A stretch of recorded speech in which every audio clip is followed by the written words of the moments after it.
She drove 16 hours through a storm to show him her work. He looked at her photographs for 30 seconds and called them competent. Then he sent her away. 20 minutes later, she was in a car crash.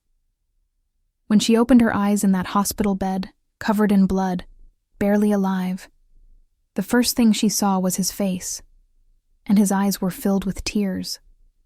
The rock star who didn't care about anyone was crying over her. Hey, we are almost at 500 subscribers, and I would love your help to hit that goal. If you are enjoying these stories, take 1 second to subscribe. It means the world to me. And drop a comment telling me where you are listening from. I love seeing how far these stories travel. The rain in Los Angeles never felt this cold. Maya Chen stood outside the iron gates of the Blackwood estate, her vintage leather jacket soaked through, mascara running down her cheeks like war paint. She clutched her portfolio against her chest, the one containing 3 years of her best photography work, now probably ruined. Water dripped from her dark hair, pooling at her feet like small rivers seeking escape. The intercom had gone silent 5 minutes ago, right after the voice on the other end had laughed and said, "Damien Blackwood doesn't see anyone without an appointment, especially not desperate little photographers looking for their big break." The words stung more than the cold. Maya had rehearsed this moment 1,000 times during the drive. She'd imagined confidence, poise, the perfect pitch that would convince him to take a chance on her. Instead, she was standing here like a drowned cat, being mocked by a security guard who probably made more money than she'd seen in the last 3 years combined. She should leave. Any sensible person would. But Maya Chen had never been sensible. That's why she'd quit her stable job at the Portland newspaper, packed everything she owned into her beat-up Honda Civic, and driven 16 hours to chase a rumor that Damien Blackwood, the legendary frontman of Crimson Veil, was looking for someone to shoot the cover of his solo album. The gates buzzed. Maya's heart nearly stopped. She pushed through before whoever was on the other end could change their mind. The driveway stretched forever, lined with cypress trees that bent in the wind like mourners at a funeral. The mansion itself looked like something from a Gothic novel, all sharp angles and floor-to-ceiling windows that reflected the storm clouds. She was halfway to the front door when it opened, and there he was. Damien Blackwood in the flesh was nothing like the posters she'd had on her bedroom wall as a teenager. Those images couldn't capture the way he filled a doorway, 6'3" of pure intimidation. His black tank top clung to a physique that belonged on a fitness magazine cover, muscles carved like marble, arms covered in intricate tattoos that told stories she wanted to read with her fingers. His jaw was sharp enough to cut glass, dusted with dark stubble. His eyes, that infamous shade of storm gray, fixed on her with an expression that sat somewhere between annoyance and mild curiosity. "You have 30 seconds, he said. His voice was gravel and honey, the same voice that had sold 40 million albums worldwide. Maya's tongue felt thick. "I'm a photographer. I heard you're looking for someone for your album cover. I drove from Portland to show you my work. In this weather? I'm dedicated." Something flickered in those gray eyes. "Or stupid. Sometimes there's not much difference." He didn't smile, but his jaw relaxed a fraction. "Your 30 seconds are up. Then give me 30 more." Something shifted in the air between them. A challenge issued and received. Maya held her breath, refusing to look away, refusing to blink. She'd stared down angry band managers, territorial photographers, and her own crushing self-doubt. She could handle one brooding rock star, no matter how intimidating he looked. Damien stepped back from the doorway. Not an invitation, but not a rejection either. Maya took her chance and walked inside, dripping water onto what was probably a very expensive marble floor. Her sneakers squeaked with each step, a humiliating soundtrack to her entrance. The interior was surprisingly warm, not in temperature, but in design. Exposed brick walls rose to cathedral ceilings. Worn leather furniture sat in clusters, clearly used rather than decorative. Guitars hung on walls like sacred artifacts. Some vintage, some custom, all clearly played and loved. Gold and platinum records lined one hallway, but they weren't displayed prominently. They were almost hidden, as if they embarrassed him. This wasn't a rock star's party mansion. This was a musician's sanctuary, a place where someone came to escape the chaos of fame, not celebrate it. "You're ruining my floor," Damien observed. "You're ruining my portfolio." Maya held up the leather case. "But I'll show you anyway." She spread the photographs across his coffee table without asking permission. Black and white shots of concerts captured mid-chaos, the raw energy of mosh pits frozen in time, the intimate exhaustion of artists backstage when they thought no one was looking. Color portraits that caught light in ways that made ordinary faces extraordinary, revealing hidden depths in seemingly simple subjects. Maya had spent years developing her eye, her style, her voice. Every photograph was a piece of her soul laid bare. Damien studied them in silence. He picked up each image, examined it with the same intensity he probably brought to his music, then set it down without comment. His expression gave nothing away. He could have been looking at masterpieces or garbage. Maya couldn't tell. The silence stretched until it became unbearable. "These are competent," he finally said. "Competent." Maya felt her cheeks flush with anger. "I drove 16 hours in a rainstorm for competent? Would you prefer I lie?" "I'd prefer you actually look at them instead of whatever this is." She gestured at his dismissive posture. "You're not even seeing the work. You're seeing some soaking wet nobody who had the audacity to show up at your gate." Damien's eyes snapped to hers. For a moment, the air between them crackled with something dangerous.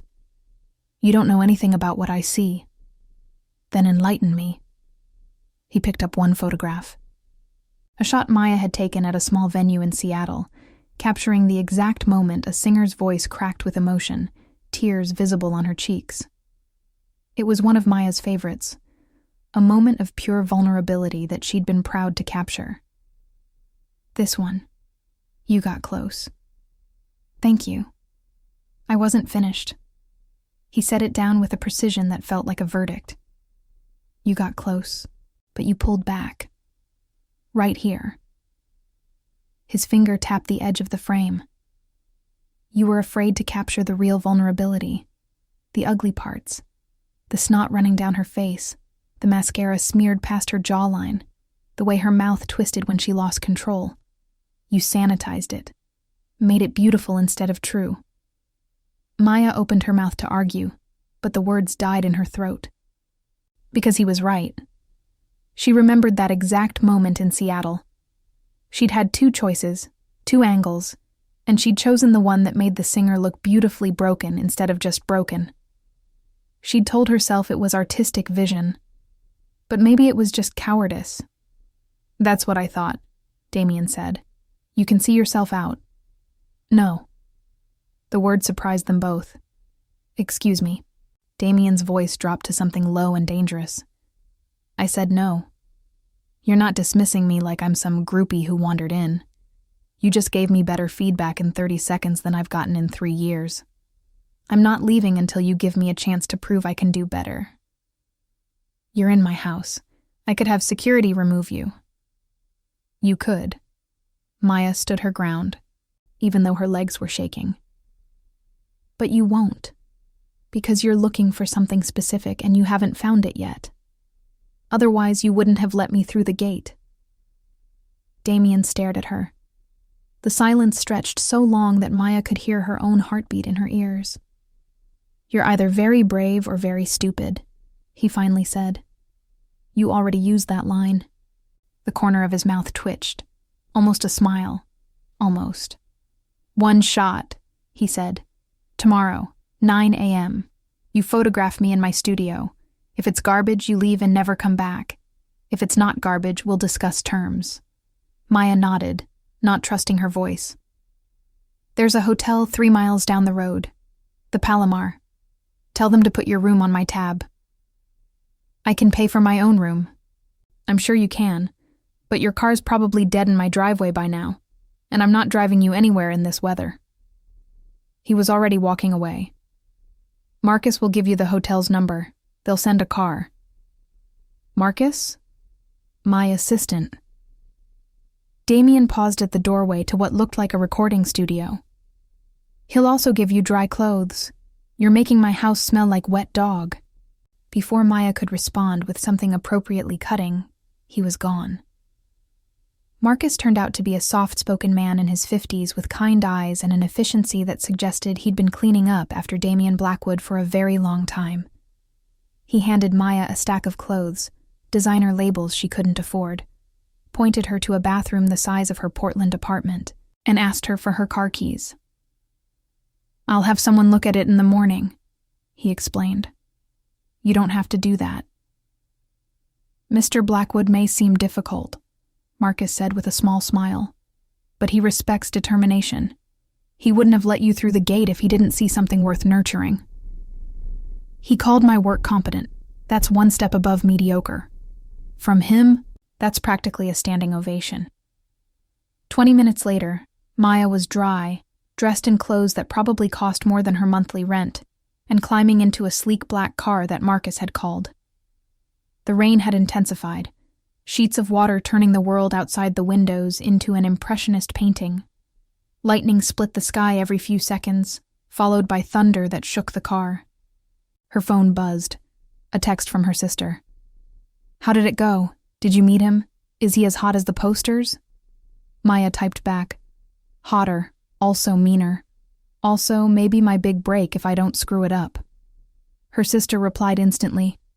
"Get it, girl. Call me tomorrow with every detail." The driver was saying something about the weather, about flash flood warnings in the canyon roads, about taking a detour to avoid the worst of it. But Maya wasn't listening. She was thinking about storm-gray eyes and the challenge in them, about the way Damien had looked at her photographs like they mattered, about the fact that tomorrow she'd have a chance to prove herself. She was so lost in thought that she didn't notice when the driver took a wrong turn. She didn't notice when the road curved sharply, asphalt slick with rain. She didn't notice the headlights of the truck coming from the wrong direction until they filled the entire windshield, blinding white, impossibly close. The crash happened in slow motion and fast forward simultaneously, metal screaming against metal, glass shattering into 1,000 tiny stars. The world spinning like a terrible carnival ride as the car flipped once, twice, careening off the road and into darkness. Then silence. Then nothing. Back at the Blackwood estate, Damien was halfway through a guitar riff when his phone rang. He ignored it. Inspiration was rare these days, and he wasn't about to lose it for some record executive wanting to discuss tour dates. Then it rang again, and again, and again.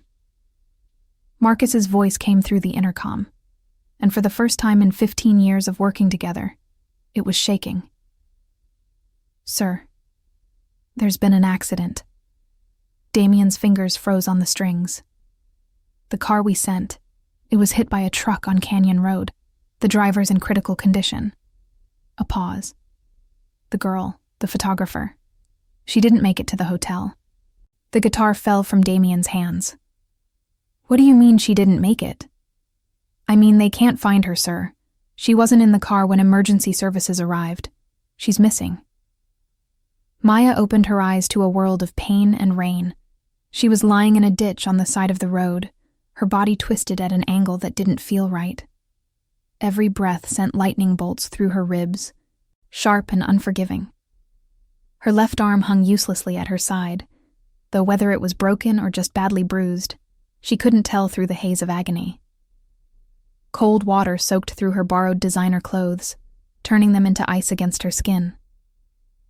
The car was 30 feet away, upside down, its headlights still cutting through the storm like dying stars. Smoke rose from the engine, mixing with the rain in ghostly spirals. Maya had no memory of how she'd ended up outside the vehicle. The door. She vaguely remembered the door flying open on impact, her body tumbling through space. "Help." Her voice came out as a whisper, swallowed by the rain and thunder. She tried again, louder, forcing air through burning lungs. "Someone help me." Nothing but thunder answered. The road was empty. No other cars, no houses, nothing but cypress trees bending in the wind like witnesses to her suffering. Maya's mind raced through the fog of pain. The impact must have thrown her from the vehicle. She remembered the door flying open, remembered hitting something and then nothing. Her phone. She needed her phone. She patted her pockets with her working hand and nearly sobbed with relief when she felt the familiar shape. The screen was cracked, but it lit up when she pressed the button. 4% battery. 1 bar of signal. She pulled up her recent contacts. Her sister was at the top. But what could Lily do from 2,000 miles away? The next name made her pause. Marcus, the assistant. He'd given her his number when he'd called the car. Her fingers were shaking so badly it took 3 tries to hit the call button. Each ring felt like an eternity. "Hello? Miss Chen?" "Marcus." Her voice cracked. "There was an accident. I'm on the road somewhere. I don't know where. I think I'm hurt." "Stay on the line. Can you see any landmarks? Any mile markers?" Maya squinted through the rain. "Trees. Just trees. Wait. There's a sign. I think it says Cedar something. Cedar Grove Road. I know it. Don't move. Help is coming." The phone died before she could respond. Maya let her head fall back against the wet earth. The sky above was nothing but darkness. She'd never felt so alone. Time became elastic. Minutes stretched into hours, or maybe hours compressed into minutes. The cold seeped into her bones. She started shivering, then stopped, which some distant part of her brain recognized as a very bad sign. She was drifting into unconsciousness when she heard it. An engine. No, multiple engines. Roaring through the rain like mechanical beasts. Headlights swept across the ditch, illuminating her like a spotlight. "She's here. She's here." That voice. She knew that voice. Boots splashed through puddles. Then a face appeared above her, rain-soaked and wild-eyed, sharp features contorted with an emotion that looked almost like fear. Damien Blackwood dropped to his knees in the mud beside her. "Don't move," he said, his voice rough. "Paramedics are right behind us." "I thought..." Maya struggled to form words. "You said you wouldn't drive anywhere in this weather." He laughed, but there was no humor in it. "I lied." His hand found hers, warm against her frozen fingers. He was soaking wet, wearing nothing but a thin shirt and jeans, as if he'd run out of the house without thinking. "Your dry clothes," Maya mumbled. "I ruined them. I don't care about the clothes." "You cared earlier. I was being an ass earlier." His grip tightened on her hand. "Stay awake. Can you do that for me?" "Bossy." "You have no idea." The paramedics arrived in a blur of efficiency. Maya was strapped to a backboard, loaded into an ambulance, and whisked away, while Damien barked orders at anyone who would listen. She caught fragments of it through her haze. "Best hospital. Private room. I don't care what it costs." Then she was gone, swallowed by sirens and sedatives. Maya woke up in a hospital bed that felt like clouds. Sunlight streamed through floor-to-ceiling windows, painting the room in shades of gold and cream. Everything was white and clean and impossibly soft. An IV dripped steadily into her arm, and machines beeped a quiet rhythm that measured her existence in electronic pulses. Her arm was in a sling, professionally wrapped and immobilized. Her ribs were bound tight beneath a hospital gown, every breath a reminder of the damage. A bandage covered her forehead where she must have hit something during the crash. Everything hurt, but it was a manageable hurt, a living hurt, the kind of pain that meant survival. And Damien Blackwood was asleep in the chair beside her bed. He looked different in sleep, younger, less intimidating. The hard lines of his face had softened, the perpetual tension in his jaw released. His hair was a complete mess. dark strands falling across his forehead in disarray. What had been stubble had become actual beard growth, several days' worth at least. Dark circles shadowed his eyes, evidence of too many hours awake. He was still wearing the same clothes from the night before, now dried and wrinkled beyond recognition, mud stains visible on his jeans. Maya tried to speak, but her throat was too dry, scraped raw by whatever tube they'd put down during surgery. She made a sound instead, something between a cough and a whisper. Damien's eyes snapped open instantly. He sat up so fast the chair scraped against the floor. "You're awake." Unfortunately. He was on his feet, pouring water from a pitcher, bringing the cup to her lips before she could protest. The water was cold and perfect. "How long?" Maya asked. 18 hours. They had to do surgery on your arm. Hairline fracture. They also drained fluid from around your lungs. You're lucky to be alive." "I don't feel lucky. I feel like I was hit by a truck." "You were hit by a truck." "Oh, right." Damien sat back down, but closer now, pulling the chair to the edge of her bed. His eyes never left her face. "The driver? He'll live. Minor injuries. You took the worst of it." Maya closed her eyes. "My portfolio. The car. Both destroyed." She'd known, but hearing it confirmed still felt like a punch to her already damaged ribs. 3 years of work. Gone. "Hey." Damien's voice softened in a way she wouldn't have thought possible. "You can rebuild a portfolio. You can't rebuild a life." That's surprisingly philosophical for a guy who called my work competent. I also called it close, and I meant it. He paused. "You see things, Maya. You capture moments most people miss. You just need to stop being afraid of the ugly parts. Now you're giving me career advice? Someone has to. You nearly died trying to impress me. Might as well make it worth something." Maya opened her eyes and found him watching her with an intensity that made her breath catch. "Why did you come?" "To the accident." "You could have just sent someone." Damien was quiet for a long moment. When he spoke, his voice was rough. "Because when Marcus told me you were missing, I felt something I haven't felt in a very long time." "What?" "Fear." The word seemed to cost him something. "I've built my entire life around not caring. It's easier that way. When you don't care, people can't hurt you. But you showed up at my gate in a rainstorm, told me I was wrong to my face, and refused to leave. And then you were gone, and I realized I wasn't ready for you to be gone." Maya didn't know what to say. This wasn't the Damien Blackwood from the posters, the tabloids, the tell-all articles about his wild years and wilder women. This was someone else entirely. "That's a lot to put on someone you've known for 2 hours, she finally managed. "I know. I'm not good at this." "At what?" "Being honest. Caring. All of it." Maya reached out with her good hand and touched his jaw. He flinched like she'd burned him, but he didn't pull away. "For the record," she said, "I'm not ready to be gone either." The kiss happened slowly.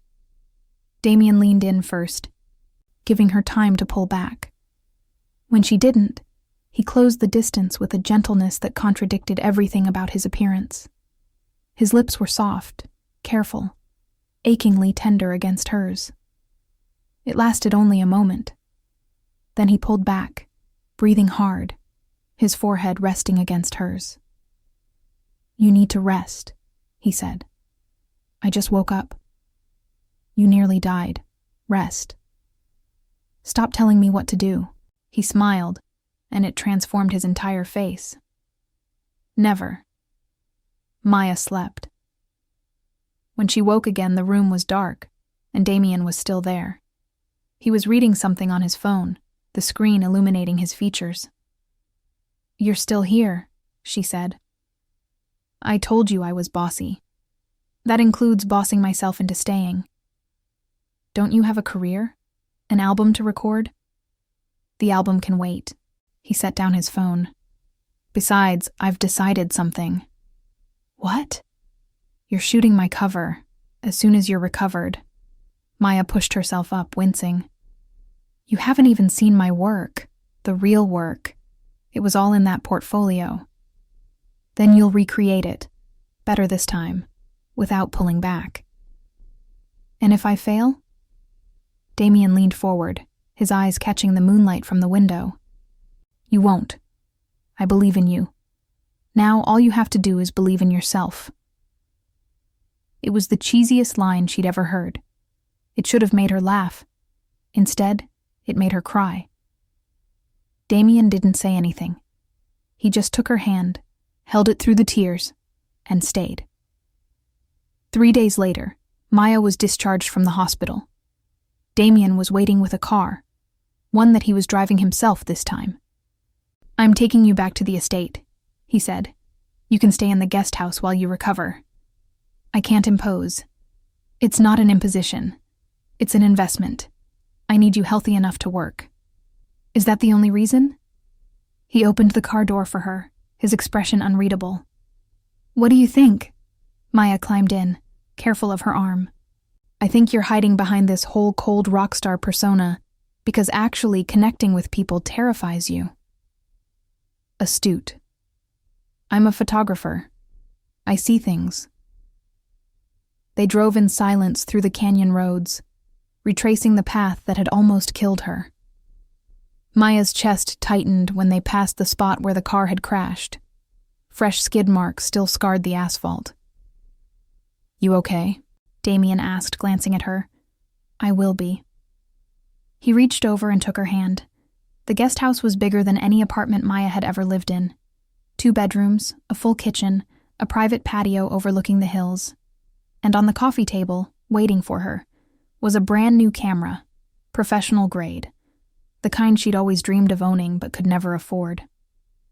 Damien, she turned to face him. This is too much. It's a tool. You need tools to work. This isn't just a tool. This costs more than my car. Your car was garbage. He shrugged. Consider it an advance. You can pay me back with the best damn album cover I've ever had. Maya looked at the camera, then at Damien. At the man who had called her work competent, then driven through a storm to find her. The man who was terrified of connection but couldn't seem to leave her side. Okay, she said, but I'm warning you. I'm going to see the ugly parts. Something flickered in his eyes. Vulnerability. Fear. Hope. I'm counting on it. 2 weeks in Damien Blackwood's guest house changed everything. Maya healed. Slowly at first, her body protesting every movement, then faster as the days passed and her strength returned. She spent her mornings doing physical therapy exercises, gentle stretches that gradually restored mobility to her damaged arm. Afternoons were for exploring the estate, camera in hand, capturing everything that caught her eye. The way morning light filtered through the recording studio windows, casting long shadows across vintage equipment. The worn spots on guitar frets that told stories of countless songs played until calluses formed and bled and formed again. The coffee cups left on random surfaces, evidence of late nights and creative obsession. And the glimpses of Damien when he thought no one was watching, his guard down, his face open and undefended. Those were the shots that mattered most. The ugly, beautiful truth of a man who had everything and nothing at the same time. A man the world thought they knew but had never truly seen. She showed him the photographs one evening, spread across the same coffee table where she'd displayed her ruined portfolio weeks ago. Outside, the sun was setting over the hills, painting the sky in shades of orange and pink. Damien studied them in silence, picking up each image with careful hands. This time, Maya wasn't afraid. She'd stopped pulling back, stopped sanitizing, stopped being afraid of the ugly parts. These are different, he finally said. I stopped pulling back. He picked up a photograph of himself at the piano, head bowed, shoulders curved inward. It captured exhaustion and vulnerability, loneliness and longing. It was the kind of image that could end up on tabloid covers with cruel headlines. You could destroy me with this, he said quietly. I know. But you won't. It wasn't a question.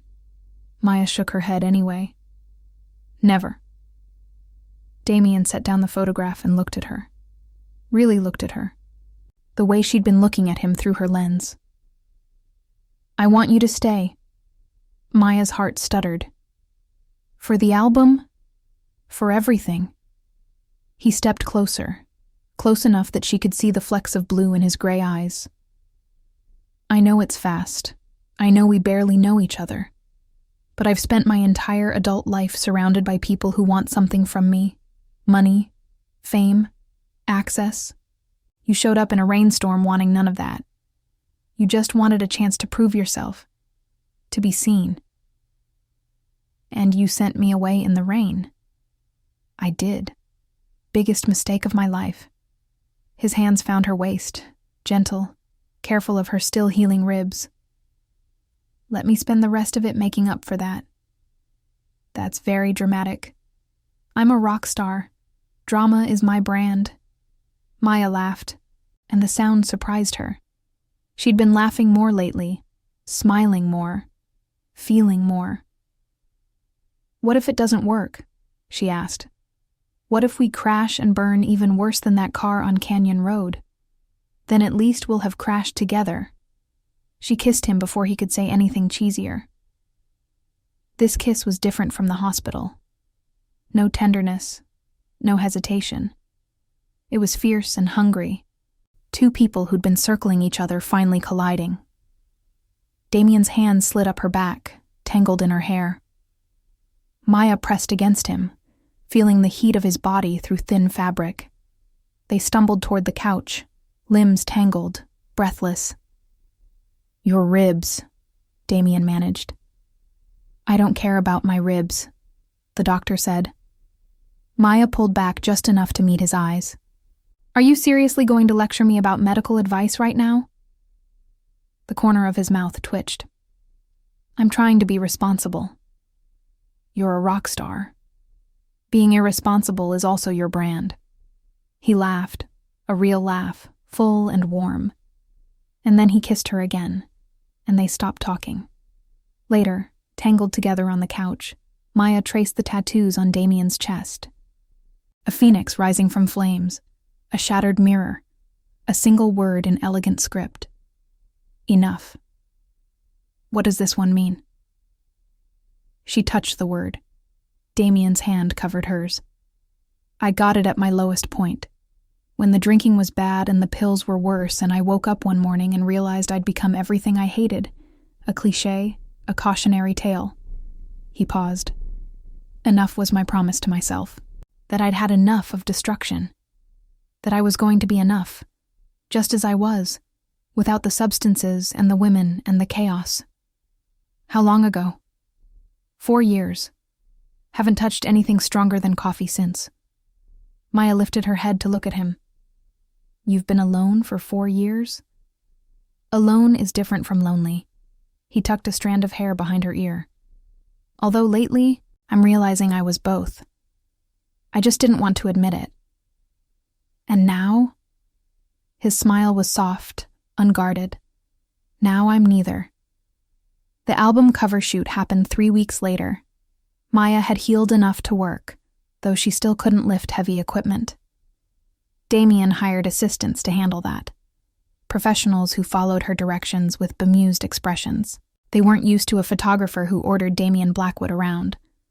But Maya did, fearlessly. Tilt your head left. No, your other left. Stop smirking. This isn't a glamour shot. Think about something sad. Like what? I don't know. Dead puppies, canceled concerts, whatever makes you brood. You're very bossy. I learned from the best.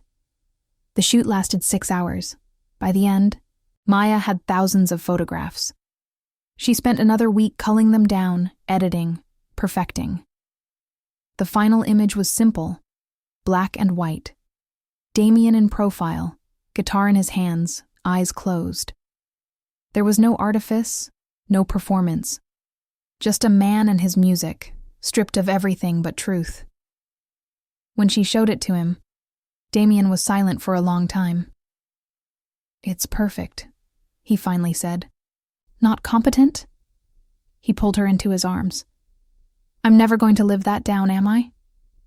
Not a chance. The album released 2 months later. It debuted at #1, Damien's biggest solo success. Critics called it his most honest work, stripped of the bombast that had defined his earlier career. They also couldn't stop talking about the cover.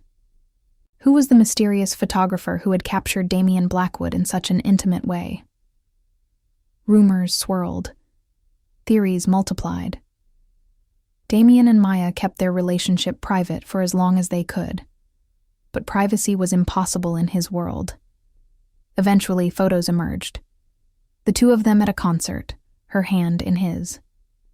Maya behind the scenes at his tour, camera in hand, looking at him with undisguised affection. The internet had opinions. Lots of them. She's nobody. She's a gold digger. She's using him for fame. He could do so much better. What's wrong with him? Another groupie who got lucky. Give it 6 months. The comments stung more than Maya wanted to admit. She'd known what she was getting into.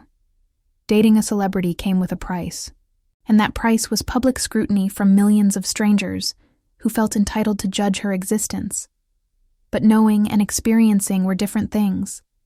Reading hate about yourself from people who had never met you, who knew nothing about your life or your work or your heart, was a special kind of torture.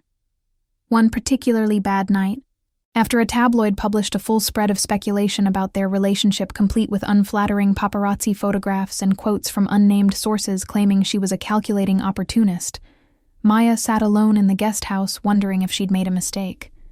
Maybe she should go back to Portland. Maybe she should disappear before the media circus destroyed her completely. Damien found her there, curled up on the couch, staring at her phone like it was a weapon that had wounded her. He took it from her hands and threw it across the room. "Hey! Stop reading that garbage. It's not garbage. It's what people think of me.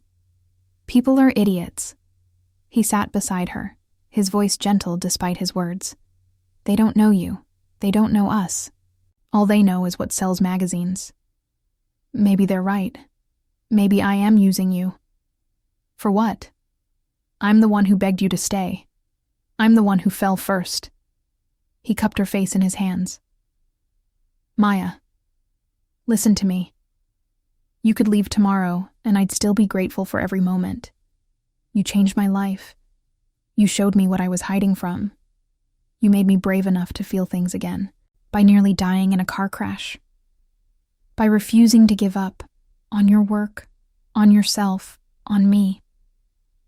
He kissed her forehead. "That's who you are. Someone who refuses to give up. Don't let strangers on the internet take that from you." Maya leaned into him, feeling his heart beat against her cheek. "I love you," she said. The words came out before she could stop them. Damien went very still. "You don't have to say it back," Maya added quickly. "I know it's only been a few months. I know you're not good at this." "I'm not." His voice was rough. "But I'm going to say it anyway."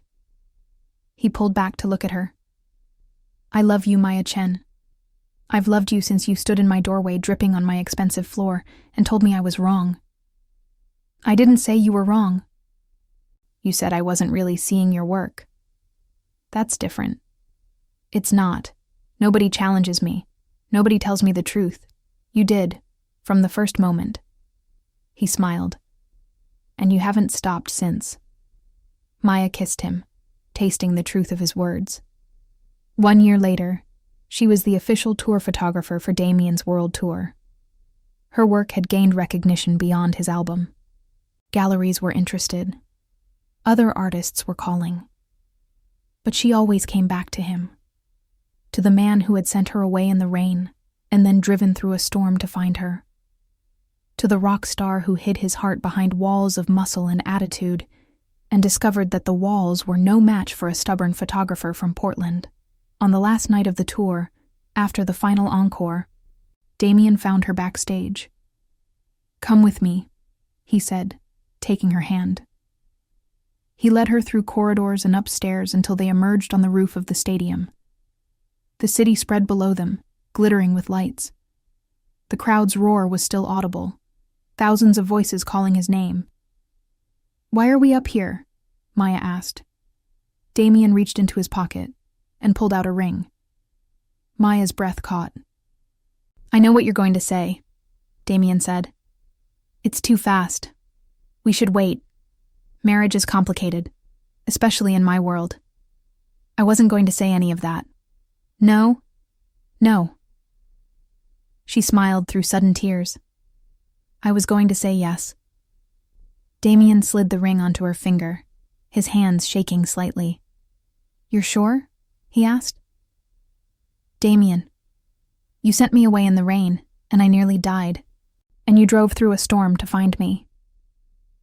If that's not a sign that we're supposed to be together, I don't know what is." "That's very dramatic. I learned from the best." He kissed her on a rooftop above a city that adored him. But Maya knew she was the only one who truly saw him. The ugly parts, the beautiful parts, the truth. And she'd spend the rest of her life capturing every moment. So let me ask you something. When Maya showed up at that gate, soaking wet, clutching her portfolio, Damien could have let her in or turned her away. He chose to turn her away. And 20 minutes later, she was in a car crash that almost killed her. Do you think he made the right call?